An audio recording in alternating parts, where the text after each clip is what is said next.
Moi, président de la République, qu'il démissionne. C'est de la poudre de perlimpinpin. Nous avons les moyens et la volonté de nous retrouver autour de valeurs et d'objectifs communs. Hémicycle. La chronique politique de ce grand journal à suivre, notamment en vidéo sur notre Facebook Live. Bonjour Alexis Lacroix. Bonjour Steve Nadjar. Merci de nous rejoindre Alexis, vous êtes le directeur de la rédaction d'Actualité Juive. Alexis, c'est le 5 novembre prochain à la Maison de la Mutualité à Paris que le nouveau président du Rassemblement National sera élu. 2 candidats postulent à la succession de Marine Le Pen qui préfère se concentrer sur le combat à l'Assemblée nationale en attendant la présidentielle de 2027. Jordan Bardella et Louis Alliot, qu'est-ce qui distingue Alexis les deux hommes d'abord en termes de personnalité et de style? Alors on sait d'ailleurs que donc il y a 40 000 votants qui vont se prononcer d'ici le 3 novembre par vote électronique. Mais justement la campagne qui semblait, si vous voulez, être très soft, pour employer un mot générique, se durcit, se tend. C'est assez logique d'ailleurs, mais elle se tend, j'allais dire, en raison de 2 paramètres. Le premier paramètre, c'est le paramètre des personnalités, on va dire stylistiques. En politique, ça compte beaucoup, car souvent, pas systématiquement, mais souvent, les styles de personnalité, les caractères, les tempéraments, on les appelle comme on veut, si on emploie un mot plus littéraire, plus classique, rejoignent des différences plus structurelles, plus fondamentales, éventuellement plus philosophiques. Là, vous avez une opposition stylistique qui n'a d'ailleurs échappé à aucun des commentateurs qui suivent de très près le RN, de plus près que moi. Moi, je ne suis pas un spécialiste du RN. Mais enfin, on le voit tous, vous le voyez, nos auditeurs le voient. Il y a d'un côté un élu de province, enraciné dans une région qui est les Pyrénées-Orientales, de culture catalane, d'origine juive d'ailleurs par la famille de sa mère, qui s'appelle les Sultans. C'est quelqu'un qui... Louis Alliot donc. Voilà, exactement. Louis Alliot, c'est quelqu'un qui a un accent d'ailleurs de sa région, qui a toujours été fidèle, qui en est proche et qui en est aujourd'hui l'élu puisqu'il est l'édile de Perpignan, le maire RN de Perpignan. Et qui sera l'invité, me dit-on, dans le casque, qui sera l'invité du Forum Radio J dimanche prochain. Eh bien, ça tombe bien. Alors, j'imagine qu'il va évidemment développer tous ces points-là.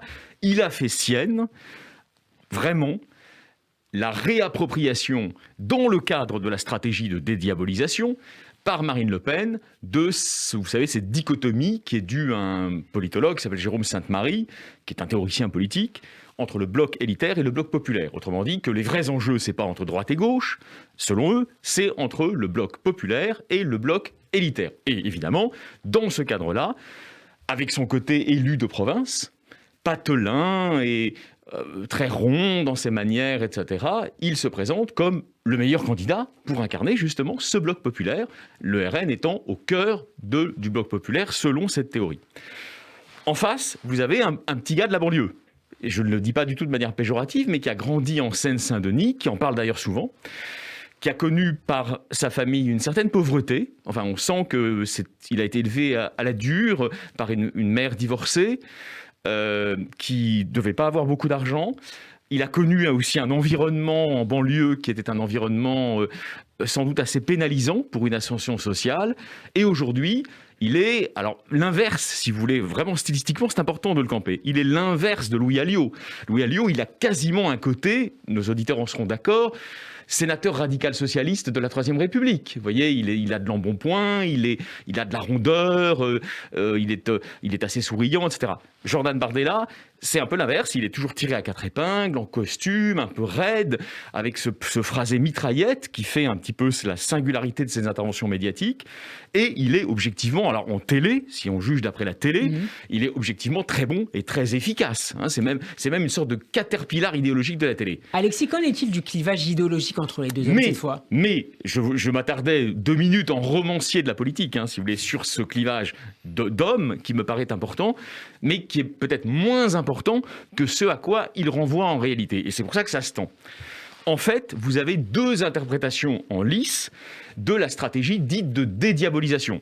Ce qu'on appelle la dédiabolisation dans le langage, dans le jargon des politologues, des commentateurs politiques, c'est une stratégie mise en œuvre depuis fort longtemps, déjà par la présidente sortante du Rassemblement national, Marine Le Pen, qui consiste à faire en sorte que le parti se rattache plus ou moins explicitement au champ républicain. Donc il y a plein de marqueurs qui ont tenté d'être envoyés depuis plusieurs années afin de le rattacher, au fond de le soustraire à l'orbite plus ou moins infamante, ou en tout cas réductrice de potentialité politique de l'extrême droite, de ce qu'on appelle l'extrême droite. Notamment sur la question de l'antisémitisme. Notamment, absolument. Et d'ailleurs, Louis Alliot lui-même se présente comme étant en pointe dans la normalisation du parti sur ce terrain-là. Mais justement, il y a une compétition électorale, mais c'est aussi une compétition idéologique. Dans une tribune qui a fait beaucoup de bruit, parue dans l'opinion. Alors l'opinion, on pourrait dire, c'est le centre mou libéral. Il l'a sans doute pas choisi par hasard, parce que j'allais dire, c'est le cœur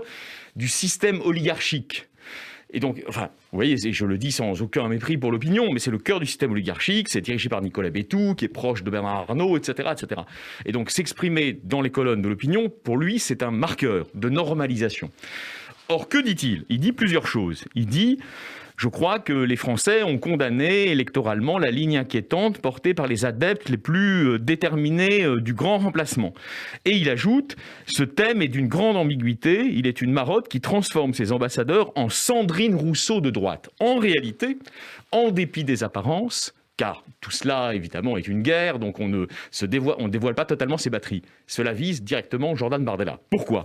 Car Jordan Bardella n'a pas exactement la même interprétation de la dédiabolisation. Il pense que le souverainisme, les fondamentaux souverainistes dont parle Louis Alliot, ne sont pas suffisants. Il pense aussi, il l'a dit d'ailleurs à plusieurs reprises à la télévision, que la dichotomie bloc populaire, bloc élitaire, qui est un petit peu la voûte de soutènement idéologique du nouveau RN, ne suffit pas, qu'il faut lui adjoindre aussi la dimension identitaire et civilisationnelle. Rejoignant d'ailleurs en cela les thématiques développées par le président de Reconquête, Éric Zemmour, au cours de la campagne. Eh bien là, vous avez un clash idéologique absolument fondamental. Et bien sûr que Louis Alliot n'est pas le favori, mais il s'en sert pour délégitimer, jusqu'à un certain point, la ligne de Bardella. Quel est l'instrument qu'il utilise ? Oui. Et on ne sait pas ce que ça va donner. C'est de dire, nous devons, comme la social-démocratie allemande au cours des années 60, conduire notre Bad Godesberg. Alors Bad Godesberg, vous savez, c'était ce congrès refondateur au terme duquel les sociaux-démocrates allemands, les socialistes allemands, si vous voulez, ont rompu officiellement avec le marxisme. Au milieu des années 50. Oui. Que nous dit-il au fond Alliot ?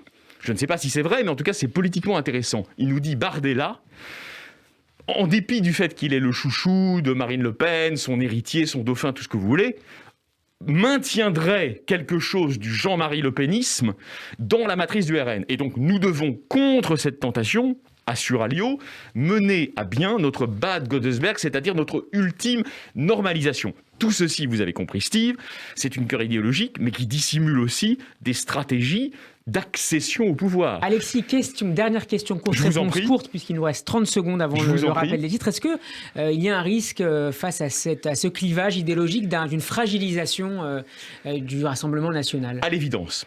Car l'hypothèse la plus probable aujourd'hui, si on s'en tient aux sondages qui sont faits auprès des adhérents, c'est que Bardella va être élu. C'est le favori.